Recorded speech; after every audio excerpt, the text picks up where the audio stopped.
Hi everyone, my name is Adrienne and I taught public school for 10 years. I did elementary school and I also did middle school science. And although I loved the teaching aspect, I really struggled with my ability to meet each of my kids where they were and meet their needs. And it really started to affect me, and that's actually why I left teaching. And then I had my own children, so I am now a homeschool mama. I just wanted to do kind of an intro video. I'm going to talk about what homeschool is and some of the benefits, and I hope that you are enjoying this information that I'm sharing and that all the posts and things that I share about homeschooling, because it is a very true passion of mine, because I have seen from the inside all of the areas for improvement in our current educational system, unfortunately. So what is homeschool? Homeschooling is when the parent is the authority over what the child is going to learn. So with our virus that we had going around a few years ago, a lot of schools were forced to close and they were forced to go virtual learning. And I am here to tell you that virtual learning is not the same as homeschooling. Virtual learning is just doing what you do at school at home. So someone else is telling you what you have to do. There are assignments and there are due dates and there are lots of things that are decided for you. When you are homeschooling, you get to decide when you school, you get to decide what you teach, you get to decide if you do grades, what you grade, you get to decide when you do school during the week. If you have a super busy week, maybe you want to do school on Saturday, or if you want to go to the zoo on a day instead of doing school, that is fine. So the difference is the power, and the parent has all the power when you're homeschooling. So if you are looking into different options, just make sure you understand that where I am in Oklahoma, there are lots of options, and there are even hybrid schools. If you are doing a hybrid school, that is not the same as homeschooling. Hybrid schools, from what I understand and what I've researched, they have certain programs where you take your kids to school certain days a week, and then the days that they're not there, they're doing school at home. But the teacher at that school is giving you assignments and there are due dates. So whenever you have someone else telling you what you have to do and when it is due, that is not homeschooling. That is just schooling at home, or you could call it virtual learning. The hybrid system, it works for some people. I prefer to have full control and not be told what I have to do and when things are due. I just like to have that freedom and flexibility. So it is not the same if you were forced to do virtual learning last year, 2 years ago, whenever it was, as homeschooling. So if that is kind of your thought process, I'd encourage you to look into that a little bit more. There are tons of resources now for homeschoolers. There's blogs, there's videos, all kinds of things. So just educate yourself so you're making the best decision for your family. I personally believe that everyone can benefit from homeschooling. So let's talk about the benefits. These are just a few that I happened to write down so I wouldn't forget them. You have a flexible schedule, like I was talking about before. You can school whenever you want, however it works for your family. We try and get all of our school done before lunchtime, and then we have the afternoon free for quiet time and other activities, time for me to jump on and do these videos, and that just gives us that flexibility with our schedule. If we want to take a trip, we don't have to worry about missing school because we can just do school with us, take it on the road. You have that freedom that you can do it wherever. If it's a super nice day and you want to go outside, great. If you want to go to the park, if you want to go to the lake and do school, or the beach, that's fine too. You can school literally wherever you are. If you are wanting to travel, you could get a camper and do school on the road. Like, how fun would that be? You have to be flexible with homeschooling because, right, life happens. But you do have all those freedoms and flexibilities with your planning and where you do school. You can do impromptu field trips, like I was talking about, going to the zoo. If it's a super nice day and you want to go to the park, you can pull school into whatever you are doing. Talk about the nature that you see and the trees and the colors. Depending on what ages your kids are, you can pull school and learning in basically anything that you do. Homeschooling is also student-led. So if your child is super into dinosaurs, then you can make all kinds of things with dinosaurs, right? Depending on their age. You could have dinosaur counting games, or you could do research projects on dinosaurs, teach them how to use the resources that we have available, and you're really tailoring it to that child's desires. And just as adults, we know, right, whatever we're interested in, we're going to invest more and try harder. So kids are the same. If they're really into something, like dinosaurs or whatever it is for your child. My daughter loves animals, so I try and bring animals in whenever I can. There's that flexibility and freedom there for you to really tailor it to your child. And a teacher in a class with 20, 30 kids is not able to tailor it as much just because of the implications of that, right? And the logistics of that. It's just not humanly possible for them to tailor it the way you can when you're homeschooling. So it's super individualized, and your ratio, even if you have a huge family, let me say you have 10 kids, that's still a smaller ratio than you would have than if you were to send them to your traditional brick and mortar school. Your student to teacher ratio is very low compared to that, which is great because then you can give them more attention and you can get things done a lot quicker, so you're not wasting time.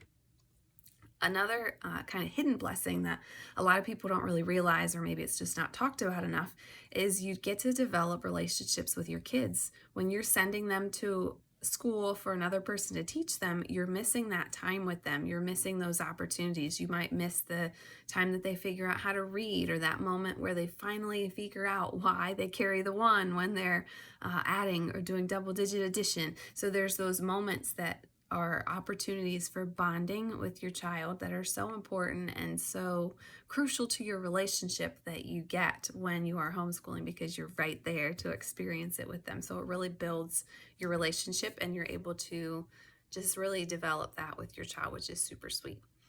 One thing that's brought up a lot with homeschooling is socialization. And socialization is really kind of a funny word that we throw around. If you think about it, where would you learn the most? In a group of people who are exactly like you, or in a diversified group of people? So in traditional schools, we throw all of the same age kids together, regardless of their interests, talents, abilities, learning styles. They're all in there together. Whereas when you are homeschooling, you have all different ages. You have opportunities to go on different trips and practice interacting with different kinds of people, different cultures, maybe even different ages. And your child learns how to speak to people regardless of who they are or what age they are. And that is super, super important to have as a life skill.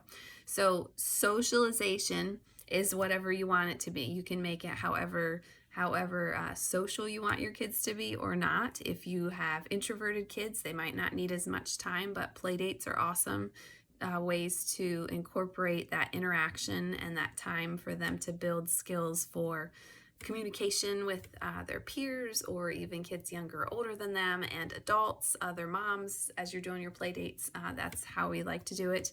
Even when you're out and about, like at the park or the grocery store, having your child practice speaking to adults is an important skill, and they need that extra practice. So really, you can make your homeschool child feel super, super socially connected. You just have to be intentional about it. So with play dates and just making sure that you're not staying home all the time, you want to give them those opportunities to meet and experience life with other kinds of people other than family. And they get to just get out of the home, right? If your kids are like mine, they like to be on the go. You get to teach them also different life skills and experiences. My girls love to help me in the kitchen, so we can incorporate baking and things into that, because there's reading, and then the measurements with the math and the numbers. We could talk about fractions and ratios, and a lot of times we're doubling and tripling the recipe, so we're doing some multiplication there. So there's so many opportunities just to incorporate that into your everyday learning, and that is life, right? A lot of times kids aren't taught those important life skills just because there's not time and it's not on the test. So when you're homeschooling, you have that freedom to do that. I love that. And then my girls love second breakfast. If you are homeschooled, you know all about second breakfast. There are ample opportunities for snacks throughout the day because you're at your house usually. So the kitchen and pantry are right there. And then you just have that time freedom that I talked about earlier where you can get school done so much quicker than if you were to send them into a class of 20, 30 other kids. Just because you're so focused on what they're doing, it doesn't have to take 6 hours. It can be done in a couple hours, and then you have the rest of your day to do whatever you want and enjoy. And another hidden blessing that people might not think about is if you have more than one child, the sibling aspect there. They're learning how to interact with their siblings, and they're working on those relationships and growing those bonds, and they're able to do school together depending on their level. Even if you have like a big range of kids, you can still do things together, like a read aloud or maybe memorization or singing hymns or memorizing scripture. There's lots of things that you can do together as a whole family. You can have a devotional and talk about it and then go your separate ways when it gets to the very specific skill-based things like reading and math. You can also partner up if you have an older kid with a younger kid. They could practice teaching them, because we all know if you can teach it to somebody else, then you really, really understand it. So that's a great way to help them help each other, and then help you also as the homeschool parent to free up some time if you're able to do that with your kids. I talked about play dates. Play dates are awesome. You could do them all throughout the year when you're homeschooling. And then my girls sometimes like to stay in their pajamas just because it's something different. So you could have a pajama day whenever you wanted to, or you could dress up as your favorite Disney princess or your favorite book character. There's just, the possibilities are so endless when you are in control of the homeschool. And then it also allows for us to have a relaxed morning. We don't have to rush out the door at a certain time. No one is dictating when we have to be somewhere. So if we want to have a relaxed breakfast and do school at the breakfast table, that is perfectly fine, and we are able to do that. So there are many benefits. Those are just a few that I thought of. What you need for homeschooling is very individualized, obviously, based on your kids, but you don't need a huge space. I used to have a house with a full basement, and we had a huge schoolroom, and I had a bookshelf, and we had a table, and we had all these things, right? Like I recreated my classroom on the wall with all the posters and the whiteboard. And that is awesome if you want to do that, if you have the space for that, but you do not need that. In our current house, it's much smaller. I'm operating out of our laundry room. I have a bookshelf that has lots of books on it, and I have bins with each of my girls' names on it with their specific information stuff in there, their books and their pencils and all that. So I just grab the bin and go, and it's working. I don't need a classroom. We do school on the couch most of the time. Sometimes we do it at the kitchen table. Sometimes we do it on a bed. There is really no set place that you have to do school unless you want to have it and you have that space. So don't feel like you have to have a schoolroom in your house. You do not need to recreate the classroom when you're homeschooling. You are learning in life wherever you are in your house. It does not matter.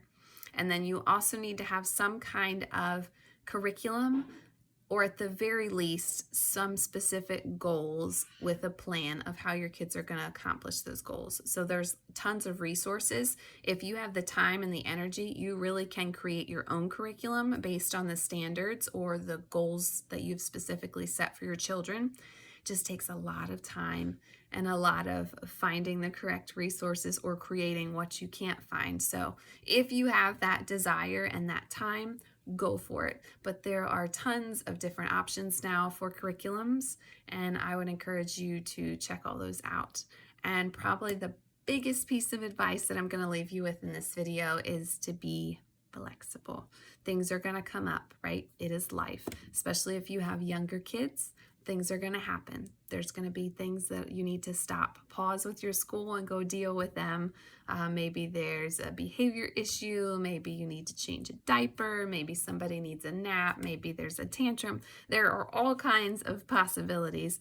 But if you are flexible and willing to finagle all of that, it can work and it will work, and your kids will be able to grow and develop and learn all these other skills, even skills that you don't mean to teach them. They will pick up being flexible and being able to focus even if there's chaos around them. If they have younger siblings, there are lots of hidden gems there when you are homeschooling. So if this is something that you are thinking about, I really encourage you to look more into it and pray about it and just really dismiss the myths that you have about homeschoolers being awkward and you have to be perfect, because you don't. You're just modeling for them how to learn. You are teaching them how to learn and how to think. You do not want to teach your kids what to think. You want them to be able to create their own ideas, gather the information, put it all together into their own system of beliefs. And a lot of times it will look very similar to yours just because that's how it goes. But it is an important skill for them to be able to gather information and synthesize it into their own creation of an idea so that they can do that later on in life when they're adults. There are plenty of adults today that we see that don't have those important skills, and it's really showing. So I'm really passionate about homeschooling, and I hope that gave you some encouragement if you are kind of on the fence about it. I love to talk about homeschooling. If you have any questions and if you want to say hi, you can drop anything in the comments and I will reply to them later. I hope everybody has a great day.